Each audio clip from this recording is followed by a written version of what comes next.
And last but not least, we have David Yorst to talk about the panel on big data, Internet of Things, privacy, and trust.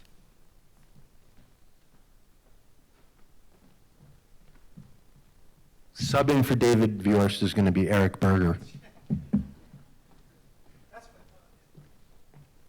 And actually, that was one of the running jokes during the thing is, you can't tell who's who. So we presented and discussed a scenario about the Acme Roadrunner health and fitness device. And that's courtesy of Joseph Jerome from the Future of Privacy Forum. And it came to like this set of points that were raised. One is, and I love the quote, "We cannot put the data collection genie back into the bottle. The data is out there and it's not going away." So we've got an issue for further study that came out, which is, do we want to remove the burden of data ownership from the user?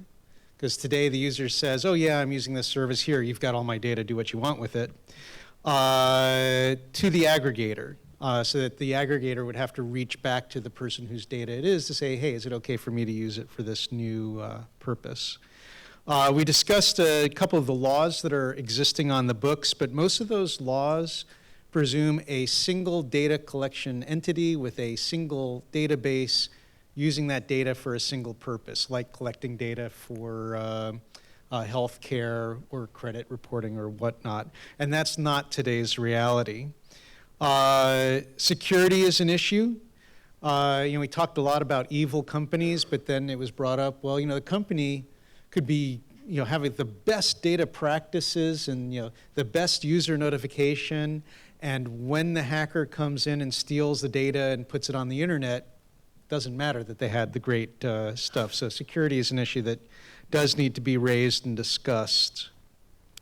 Thank you, Dr. Molina.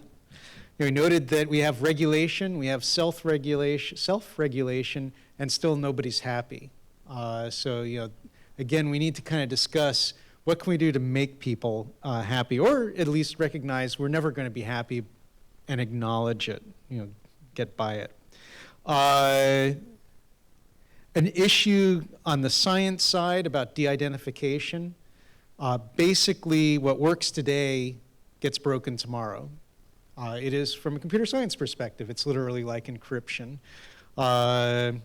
And so, we have now this issue not so much of can things be de-identified, but what's an acceptable length of time for things to be de-identified? Is it something that someone can figure out in a week, or is 15 years good?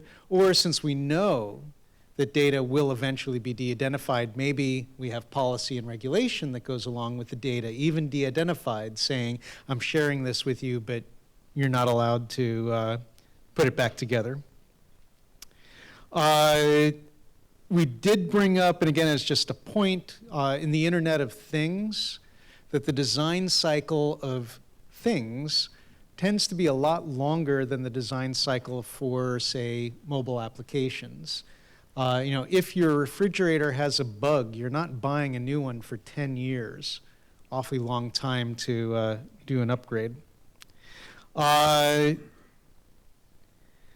big issue for discussion, and it was a thing we spent surprisingly little amount of time on the panel, and in fact it's kind of the intro for what should the next steps be, is we spent most of the time talking about the harms that come to the individual when their data typically is either leaked or their data is used for a purpose that they didn't authorize. But another issue is, what are the harms from not using people's data? For example, well, Google me at the patent office. We got 2 patents going on using social media data to discover adverse drug reactions. How many people are we going to let die because I'm not going to be allowed to look at your Twitter feeds, which, by the way, are public by definition, to discover these drug interactions? And you can imagine other scenarios where, by not letting data out, actually people die. You can also think a lot of scenarios where you let data out, people do die. So issues around public safety, economic growth, other things. I can say we ran out of time. We could have easily spent 3 or 4 hours on the topic, and to come up with, proscriptive, this is the kind of things we'd like to see, not just here's this laundry list of issues.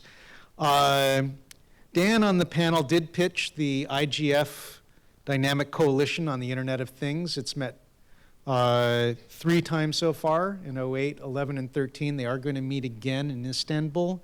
But again, this is an opportunity that we may wish to try to get something together before September that we can have sort of a more coherent position to bring to the IGF.